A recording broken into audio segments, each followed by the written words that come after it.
UFC Fight Night Singapore, Holloway versus the Korean Zombie takes place this weekend, and I'm going to go through the entire card, starting with the early prelims, ending with the main events, giving my prediction and breakdown for every single fight on the card, starting with the early prelim opener of Seung Choi versus Jarno Errens. Now, if this was any other caliber of opponent, I probably wouldn't be picking Seung Choi, but I do think he has the ability to put away Jarno Errens here. I don't think much of Jarno Errens. The fact is, he never would have been in the UFC anyway. He was 1-1 in his last two, coming into his fight against William Gomez, and he did not look good in that fight whatsoever and didn't show any type of skill, in my opinion, at all. Like, he just looked like an average, mediocre, run-of-the-mill, no talent-having fighter. And Seung Choi, even though he does have mixed results and, you know, he doesn't look good at times, it was still a split decision to Joshua Kalibau.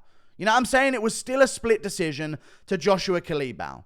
He still had a moment of success against Alex Caceres before he threw that knee to a grounded opponent. You know what I mean? There's a lot of things that he does well, but sometimes things just don't go his way. He dropped Michael Trezano at the same time that Trezano dropped him, but then Trezano dropped him at the end of the fight and finished him off. It was like a double knockdown. So outside of like weird moments where things just end up not going his way, he still is a technical and somewhat talented fighter. I'm going to have to go with the composure of Seung Choi. I think he's got more experience at a high level as well, more experience at a UFC level especially, and he has fought some decent opponents, you know, like beat Yusuf Zalal, beat Julian Erosa. These aren't bad bottom level fighters in the UFC, you know, like he fought Alex Caceres, Joshua Kalibau to a split decision. Mike Trezano's not great, but he won tough, like he's not terrible. Jarno Errens, I didn't like his performance against William Gomez. I haven't liked any of the performances I saw of him on the regional scene as well.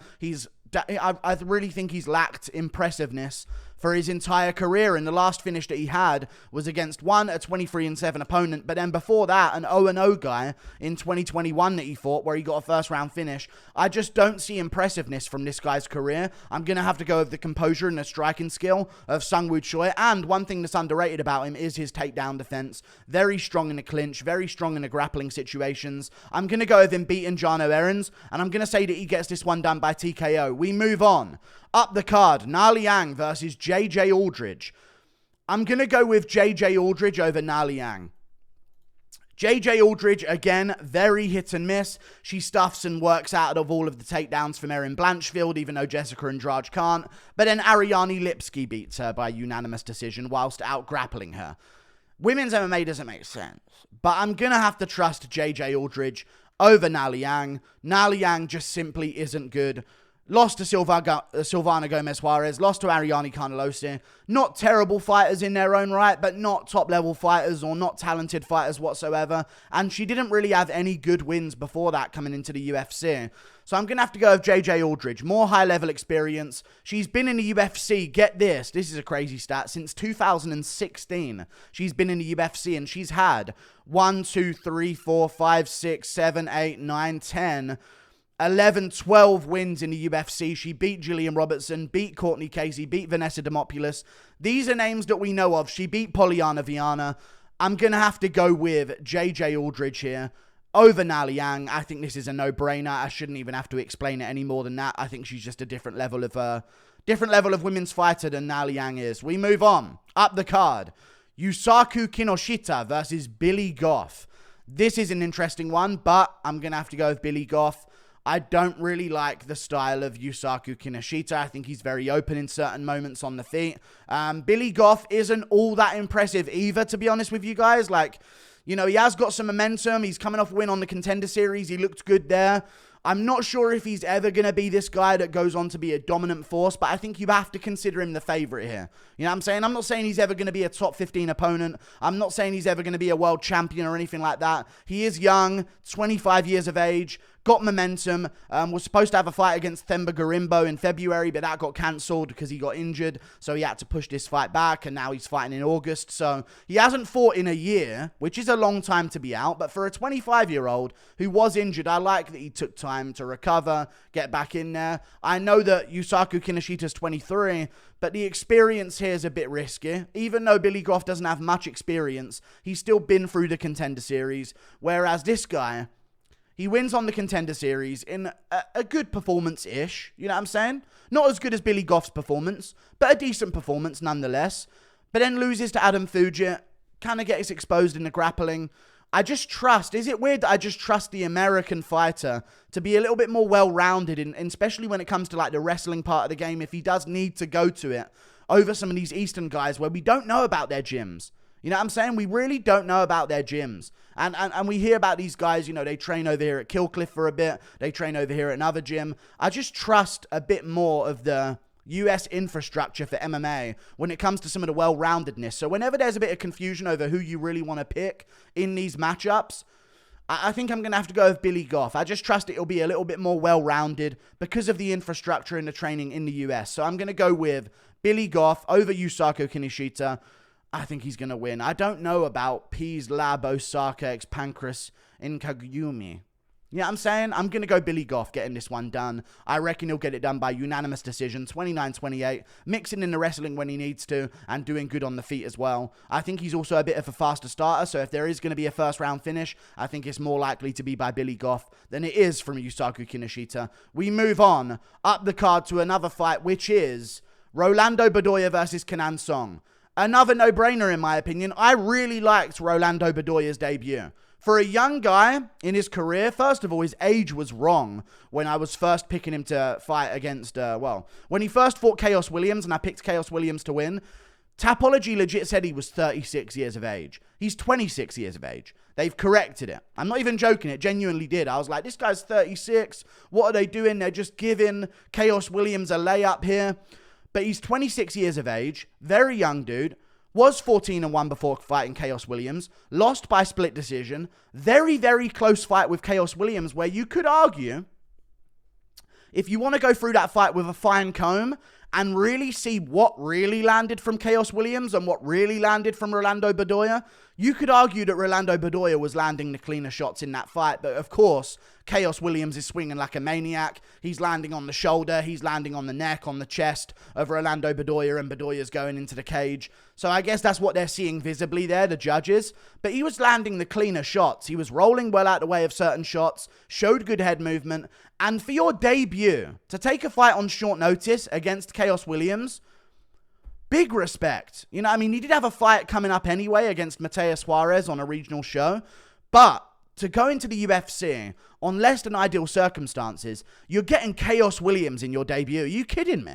Out of all the unranked fighters you can get, it's like, oh, here's your debut in the UFC on not good terms. Get KO'd by Chaos Williams, please, is basically what the UFC was hoping for there.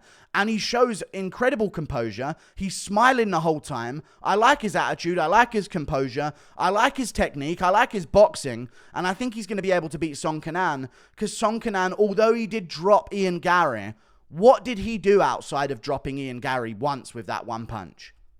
He really had zero success whatsoever. Now, neither did Neil Magny, but then Max Griffin's KOing him and dusting him up in the first round. And his last good wins were against Derek Krantz and Callan Potter. Like, these guys just aren't around anymore. And Hector Aldana, Bobby Nash. Like, who are these guys anymore to have these 4 wins in the UFC over? So, although he's a big dude, and Kenan Seung is quite powerful, I'm going to side with Rolando Bedoya. Very impressed with his debut. And for a 26-year-old, I think he's got a bright future in the sport. I think he's going to get this one done by at least a unanimous decision over Kenan Seung. I can see it being a 30-27. Not to mention, Kenan Seung took a lot of damage in his last fight. He's 33 years of age. He's been doing this for a very long time. I mean, he started his career when 2014 now. Had some damaging fights in his career. Been KO'd a few times recently. I'm going to have to side with Rolando Bedoya. Remember, that Ian Gary fight was only 5 months ago, and his face was swollen up badly. His leg was swollen up badly. I'm going to go Rolando Bedoya. He's good. He's got good low kicks as well, so I think he can utilize those against Kenan Seung. Based on confidence and momentum, I'm going with Rolando Bedoya here for sure. We move on. Up the card, Chidi Njokuani versus Michal Oleksiejczuk. Here's my take on this one, okay? Michal Oleksiejczuk isn't really an offensive grappler unless he really needs to. Okay, he had one moment in his career where he did use some offensive grappling against Khalil Roundtree, but I think this is going to be a majority a stand-up fight, and I think Chidi Njokuani knows that this is going to be a stand-up fight, and if we're seeing in the first round Michal Oleksiejczuk and Chidi Njokuani on the feet against each other, I don't think Michal Oleksiejczuk has the frame to really be as imposing of a threat in this fight as Chidi Njokuani does. He's still a young dude, Michal Oleksiejczuk, still a very young dude, but we're looking at 6 foot, probably 5'11", let's be real, and then 74 inches of reach compared to 80 inches of reach of Chidi Njokuani, who stands at 6'3".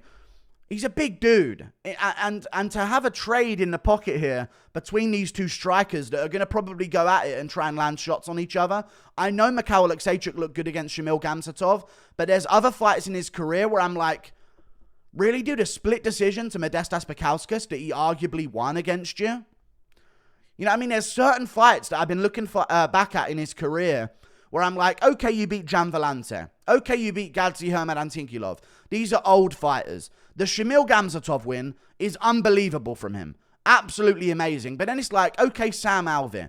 Okay, Cody Brundage, who just lost to Cedric Dumas and looked absolutely awful in that fight. I mean, absolutely terrible in that fight. And he was having some success over Michal Oleksiejczuk in the grappling as well before Michal reversed it and landed some ground and pound. So I'm going to have to go with Chidi Njokuani here. I don't see Michal Oleksiejczuk running a grappling game on him. And if they're going to be scrapping on the feet in the first round, I like the frame of Chidi Njokuani here, the imposure, the presence in the cage that he's going to have over Michal Oleksiejczuk. I reckon we're going to see Chidi Njokuani turn back the time and snap his 2-fight losing streak here to Gregory Rodriguez and Albert Duraev, by the way. Very close fight with Albert Duraev. He arguably could have won that fight as well, but he got taken down in the first round. Not ideal circumstance for him. But the Gregory Rodriguez fight, he had Rodriguez in all sorts of trouble. I'm going to go with, until Rodriguez ended up on top landing those big shots, I'm going to go with Chidi Njokuani. I don't think Oleksiejczuk's going to be trying to take him down, and I think he's going to be trying to pressure on the feet. I think there's too much risk there. You're going to run into something against Chidi Njokuani's frame. I'm going with Chidi getting this one done by TKO, I reckon. We move on. Up the card, Toshiomi Kazama versus Garrett Armfield. There's not much to know about either of these guys. And I called this earlier on. I said that Rinya Nakamura, who we'll get to in a second, was going to smoke Kazama on the road to UFC. It was very obvious that he was going to do that. Or at the end of the road to UFC, which was actually in the UFC because it was the finals, I knew this guy was going to lose. He's a jiu-jitsu pure guy. Doesn't really have confidence stand-up whatsoever. He's been KO'd before. And then you've got Rinya Nakamura, who's a freak wrestler. You know what I mean? Absolute savage wrestler with wicked knockout power. I was like, Kazama has nowhere to go. He's going to be like Ryan Hall without the Imanari rolls here. And what do you know? Rinya Nakamura stormed across the cage and smoked him. Called it to a T. Garrett Armfield, I think he's just going to be more well-rounded. This is what I'm talking to you guys about. We don't know much about either of these guys. Garrett Armfield, sure, he didn't have a great performance against David Onama. It wasn't ideal for him to have that in his debut for the UFC. David Onama is a dangerous dude, especially early on. You know, I mean, sometimes he does fade with cardio, but he's forever dangerous, even if he does look like he's slowing down at times. So I'm going to have to go with Garrett Armfield here over Toshiomi Kazama, because I just don't know about the level of competition on the regional scene for Toshiomi Kazama. 27-11 guy that he fought on road to UFC, won a decision, wasn't really too impressive. Before that, to even get to the road to UFC, was coming off a loss by KO to a 2-2 opponent on the regional scene. You know what I mean? He beat a 1-1 guy, an 8-5 guy, 16-7. I just don't trust it compared to the American regional scene that Garrett Armfield came up in. And I know he doesn't have great wins either, and he also has lost on the regional scene. But we're just looking at who we're going to trust more here. A 26-year-old prospect who's a little bit mid from Killcliff FC, or are we going to trust a 26-year-old prospect who's a little bit mid from Wajatsu Keshukai Hearts? I'm going to trust a Killcliff FC prospect. I'm going with Garrett Armfield here over Toshiomi Kazama. Even if his record does look a little bit worse, I think it's against better substance. We move on. Up the card, Waldo Cortes-Acosta versus Lukasz Brzeski. I'm going to go with Waldo Cortes-Acosta because Lukasz Brzeski doesn't grapple. And as much as I did somewhat believe in Lukasz Brzeski in moments, he was a different level of physical guy on the Contender Series in the regional scene compared to what he now is in the UFC. You have to admit that, right? He looks like a fat light heavyweight now. Whereas before, he looked like a big dude, big heavyweight. He looked yoked on the regional scene, in good shape. I'm sensing just a bit of flabbiness now, and I think it's awful coincidental that this guy failed a drug test coming into the UFC and was suspended for a year. And now he doesn't look as good in physical shape as he did when he was on the Contender Series, when he had a good win, and when he was on the regional scene looking in good shape and having good wins against other contenders. I'm going to go Waldo Cortes-Acosta. I don't like that he doesn't deal with leg kicks well, but I don't think Brzeski's going to expose that. Brzeski's more of a boxer that we saw against Martin Bedoya. And even though he got robbed by Martin Bedoya, I don't like that Martin Bedoya at all made it somewhat competitive in a stand-up matchup where both guys were throwing shots back and forth. So I'm going to trust in Waldo Cortes-Acosta. I don't think there's real shame in losing to Marcos Rodrigo de Lima at heavyweight. He's actually a pretty good fighter outside of when he gets flying kneed by Derek Lewis. And I think he's just a well-rounded, good boxer with a bit more sting on his shots than Lukasz Brzeski. And I think that's going to be the difference maker here. But please, Waldo Cortes-Acosta, I want to see you check a low kick or something in this fight because, God, that has been your problem in every fight pretty much so far is the low kick. So I'm going to trust in Waldo Cortes-Acosta, if not because of the technique, at least because of the size at heavyweight. I think he's going to have an advantage there. He's got, I think, a 20-pound weight advantage, 15-pound weight advantage, something like that over Lukasz Brzeski. I'm going to go with Waldo Cortes-Acosta getting this one done over Lukasz. We move on to another fight up the card, which is Junior Tafa versus Parker Porter. I'm going with Junior Tafa over Parker Porter. Didn't Parker Porter get KO'd by Justin Tafa as well? I'm not seeing Parker Porter marching across the cage and out grappling Junior Tafa. And although he's coming off a win over Braxton Smith, who I said was going to beat him, Braxton Smith might be the most cowardly fighter we've ever seen, ever in the UFC, ever before, ever.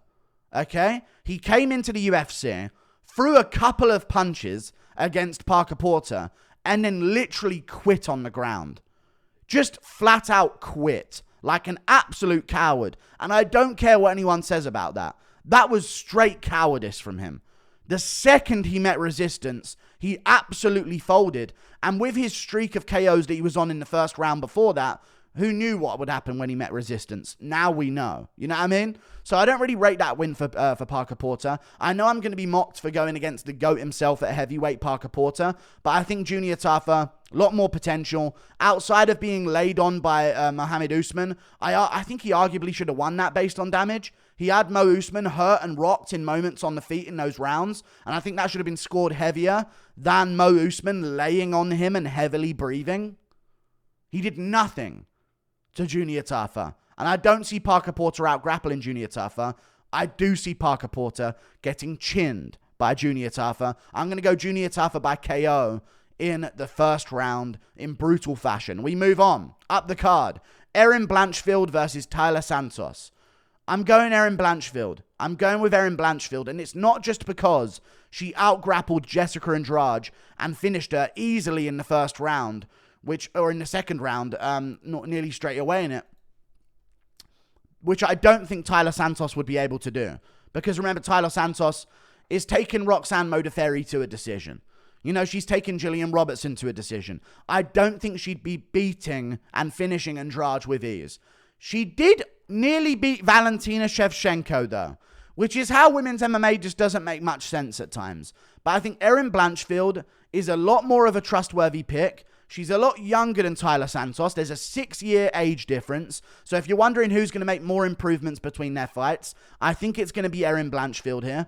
And I reckon she's just got a better grappling game, better scrambles, and I think her stand-up is a little bit crisper. Now, Taila Santos might have a power advantage on the feet because she is a Brazilian woman.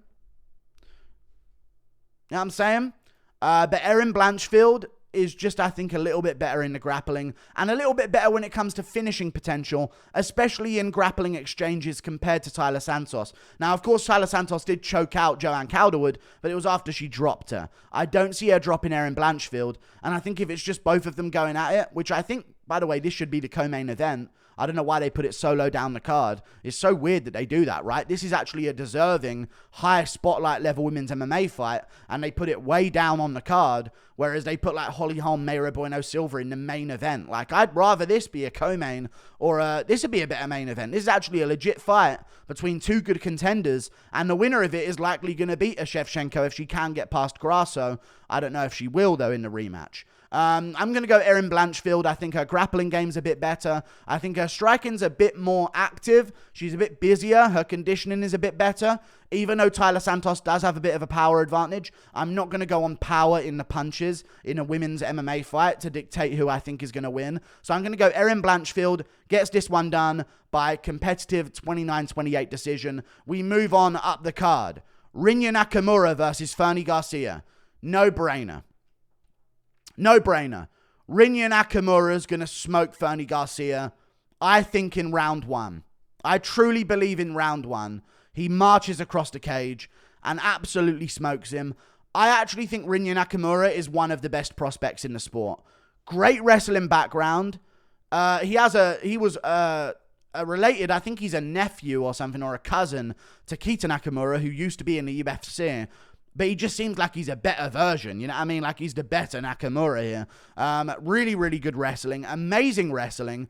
But as of so far in his career, outside of when he fought a veteran on the regional scene in Road to UFC, or sorry, in Pound Storm, whatever that is, a guy who was 23-6, he hasn't ever had to use it. You know what I mean? He got a key lock on the Road to UFC early on. But other than that, this dude's a monster on the feet with wicked KO power, sticks his chin down, and comes to fight. And Fernie Garcia, why would you sign this fight? 31 years of age, not even a young prospect anymore, lost to Brady Highstand and Journey Newson back to back. I'm going to go Rinya Nakamura to march across this cage and absolutely smoke Fernie Garcia in the first round. That's what I'm going to go with. He's got wrestling advantage. He's got stand-up advantage. He's got power advantage. He's got a chin advantage, I think, just because of how well he tucks it at times. I'm going Rinya Nakamura absolutely smokes Fernie Garcia in round one. And I think that actually is my lock of the card. I'm sorry if I've jinxed it, but I really do think that's going to be the lock of the card. Rinya Nakamura is going to smoke him in the first 2 minutes. I really believe. We move on. Up the card. Giga Chikadze versus Alex Caceres. I'm going to go Alex Caceres, you know. I'm going to go Alex Caceres over Giga Chikadze in an underdog. I don't know why I have this vision. I have a vision that Giga Chikadze and Alex Caceres are going to be striking with each other. I don't see Giga Chikadze finishing Alex Caceres by KO. I just don't see it happening. But I can see a situation where Giga Chikadze's looking good. He's throwing good kicks. They're both throwing kicks at each other at range. Maybe Giga Chikadze's getting the better of it. I just think at some point, there's going to be a moment where Caceres can Caceres his way into a win. And by that, I mean, I'm sure some of you will understand that, finding that back take at some point in this fight. Now, this isn't like an Aljo O'Malley prediction where I'm saying he's going to ragdoll him and fight and get the back. I'm saying at some moment, with all the kicks these two are going to be throwing in their fight, we saw this against Calvin Kattar. Chikadze threw a kick, slipped over, and boom, Kattar was on him and dominated the rest of that round, took the back, stayed on top position. I think Alex Caceres can have one of those moments, but when Alex Caceres finds those moments, he's really good at finishing from the back. So I'm going to go with Alex Caceres. He's coming off a war against Daniel Pineda, who is a great fighter. And it wasn't that much of a war. He just had moments where he got hurt. Turning around reasonably quickly. He's got momentum. He's on a 2-fight winning streak where he beat Julian Erosa by head kick KO. The Sadiq Yusuff fight was very close for him. There were low kicks that were being landed on him, but I think they're going to be trickier to land from Caceres. Although he's better than Yusuff, I think, on the feet. I think as a taller opponent, the inside low kick's going to be a bit riskier to land because his head's so much... You know what I'm saying? I just feel like when taller opponents throw those inside leg kicks, their heads are like... They naturally like rear their heads up a bit and start leaning backwards as they do it. And I think Caceres can try and take advantage of maybe a slip, maybe a shot of a takedown as Giga Chikadze goes for that. And I'm just worried about Giga Chikadze because at the end of the day, I've always been worried about Giga Chikadze's career. And I think this is one of those tricky veterans that's going to get an upset and people are going to be like, man, never sleep on Alex Caceres. Alex Caceres, one of those fighters you just can't sleep on because I don't like the unanimous decision against Omar Morales for Giga Chikadze. I don't like the decision win over Erwin Rivera. The split decision with Jamal Emmers that he arguably lost. The Brandon Davis split decision in nearly a purely stand-up fight. Are we not seeing the red flags here? I know maybe he's made improvements over the past year. And he beat Edson Barboza, which is a great win. Absolutely amazing win. I'm going to have to go with Alex Caceres. I think that grappling threat is going to make Giga Chikadze second guess himself on the feet a bit. And I can't help but notice that he does have his best performances when he's facing a pure striker. Edson Barboza, Cub Swanson, Jamie Simmons. These are guys are strikers that like to throw heat on the feet. Maybe not Jamie Simmons, but Swanson and Edson Barboza, most definitely. They're strikers who like to throw heat on the feet. Whenever there's an opponent, even though he did jump up to face that level of opponent in Swanson and Barboza, the lower level opponents, they are lower level, but they're also just well-rounded opponents who may threaten a takedown on him. Omar Morales, Erwin Rivera, Jamal Emmers, Brandon Davis was shooting takedowns at times, but in most of the time it was a stand-up fight. He lost to Austin Springer on the Contender Series. Like, I'm going to have to go with Alex Caceres. My heart is telling me that he finds the back at some point and gets a rear naked choke. I'm not just hating on Giga Chikadze. I know I've picked against him before. But man, my heart is just telling me that somehow in this fight, Caceres will find that back. And I think if he does, Chikadze's in a world of trouble. I'm going to go Caceres, late round 2, come back, rear naked choke, standing back take against a cage or something along those lines. We move on. Up the card. Anthony Smith versus Ryan Spann. I'm going to take Ryan Spann in this rematch. He's the favorite in the rematch, so maybe there is some value on Anthony Smith here because he did win the first fight. He caught Ryan Spann on the chin. And one thing we know about Ryan Spann, he's a bit of a glass cannon. Like, he has big power in the division. He's sort of like a less impressive offensively, but he's like a less impressive, I don't even know how to explain it. Like, he's less impressive. He's like Johnny Walker, but less dynamic offensively and less terrible defensively when it comes to a chin. But because of that less opposite ends of the spectrum, he just finds himself being mid sometimes. You know what I'm saying? Where Walker can be great or terrible, Spann's forever mid. But sometimes he lands that shot on Dominic Reyes. But can we be real? Dominic Reyes is kind of finished. But my point about this is, although Ryan Spann's coming off a loss to Nikita Krylov, he was looking good in the scrambles in that fight before he chucked himself into a triangle. Crazy to say these words. But he was scrambling quite well early on in that fight, and it does show that he's like more able to scramble. He's a bit better in those scrambles as well. I think he's going to beat Anthony Smith because I don't see Anthony Smith landing that hook again and finishing Ryan Spann. I think Spann's going to be able to finish him, mainly because I don't think this is the same Anthony Smith that fought Ryan Spann the first time. I noticed it. Listen, he lost to Magomed Ankalaev, got his foot broken, tried to make the short notice backup fight for the Jamal Hill Glover Teixeira situation at the start of 2023 in January. And he looked terrible on the scales. No fast twitch muscle fibers left. All of his muscles were sogging almost. It was like soggy muscle syndrome. Looked so soft-bodied. Looked the same way in the build-up to the Johnny Walker fight. And I was telling people, he's going to get like whooped by Johnny Walker here. He looks terrible. I don't know what happened to him. I think he just met this wall that fighters meet. And this is it for Anthony Smith. 35 years of age. I think he's hit that wall of testosterone where there's just no more really being produced at the same level. And instead of now being a guy who can improve like a guy who's 31 like Ryan Spann, he's now a guy who's just sort of trying to maintain what he once had as it slowly slips away. So I'm going to go with Ryan Spann winning the rematch. I know he lost the first one, but I think this time he's actually going to get it done because, again, Anthony Smith just has not been the same. And he has a mindset. And we can talk about the mindset. I know Lucas Tracy talks about the mindset, and other channels have made videos about the mindset of Anthony Smith. He has the mindset of a fighter who's just never going to improve, man. Never accepts that he's done wrong. Always excuses. I'm going to go Ryan Spann at some point catches him in this fight and puts him away. Maybe round 2, and we see the retirement of Anthony Smith in this fight. Sad as it is, I think he's going to retire, and I think Ryan Spann's going to win this rematch. We move on to the main event. Max Holloway versus the Korean Zombie. So, it's going to be sad, I think. Holloway's going to beat the Korean Zombie, and I'll tell you why.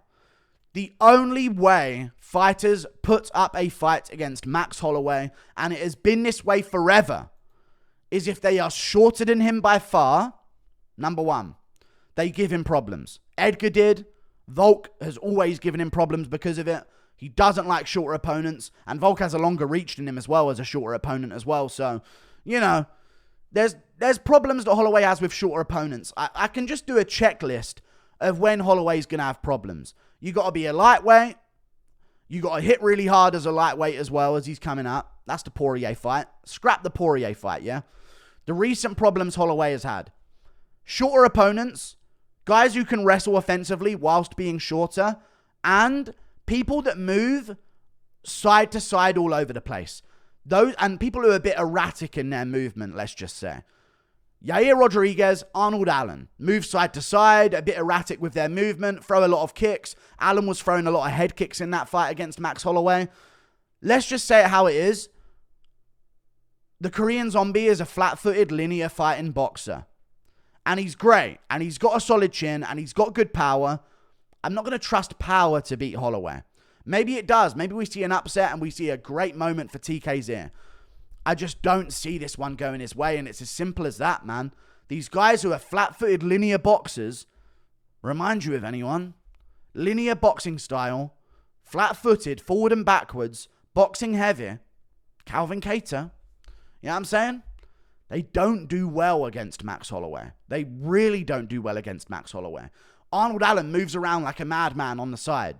Head kick, move out of the way. Move around on the side, move around on the side. Jump in, head kick, right hook, left hook, and he's out again. And he's in and out, and then he's side to side again. Volk moves side to side like a madman. Erratic movement, leg kicks at range. TKZ don't even throw leg kicks, man. Don't even throw leg kicks.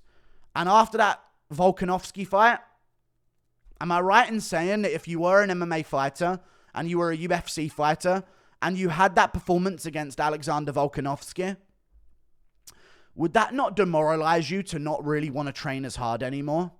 I know he's going to be training hard in fight camp, but do you believe that after that Volkanovski fight, he went right back to the gym and thought to himself, no, I'm going to get this one back? I bet you after that fight with Volk, for a long time, and he even said this openly, so I don't even have to bet you, he was sat out on the sidelines probably like, damn, I'm probably done. You know what I mean? I'm never going to beat that level of opponent as Volk is. I'm going to go I'm going to go Max Holloway. Jesus Christ. I'm going to go Max Holloway. Getting this one done. Late round standing TKO. Ref sees enough. Has mercy on TK's. I'll say round 4 standing TKO. Similar to the Volk fight, but a bit more volume heavy rather than pot shots. I just can't pick TK's. You can't pick TK's. He might be able to pull it off. Fair enough. But this is like such a mismatch, man. I don't like the build up for this. It just makes me worried for TKZ. So we're going to see how it goes. But at the end of the day, TKZ, not only has he been all of the things I've told you about the style matchup that don't work out well and the lack of a chance that he has, he's been out for 1 year and 4 months. Not as a young fighter, as a 36-year-old man. I'm going to have to go with Max Holloway. He's staying active. He fought 4 months ago against Arnold Allen. He's right back in there. He's still with it. He's 31 years of age. He still realizes, hang on, Volk's a lot older than me. You know what I mean? Volk is a lot older than him. I think Volkanovski's, 34 now? Volk's not going to be around forever. So Holloway's like, hang on. If I'm 31, I'm 32 in December. If I get another win and then another win in the early part of 2024, if Volk ditches featherweight at some point after cementing himself as the GOAT, there's full well a world at the end of 2023 or at the start of 2024, so at the end of 2024, 2025, where we see a 32-year-old Holloway be a champion again and start another reign. So I'm going to go with Max Holloway getting this one done. Like and subscribe. Thank you for watching. I'm sweating like a madman. Why is it so hot? I hate the heat. See you later. Goodbye. Toodle pip.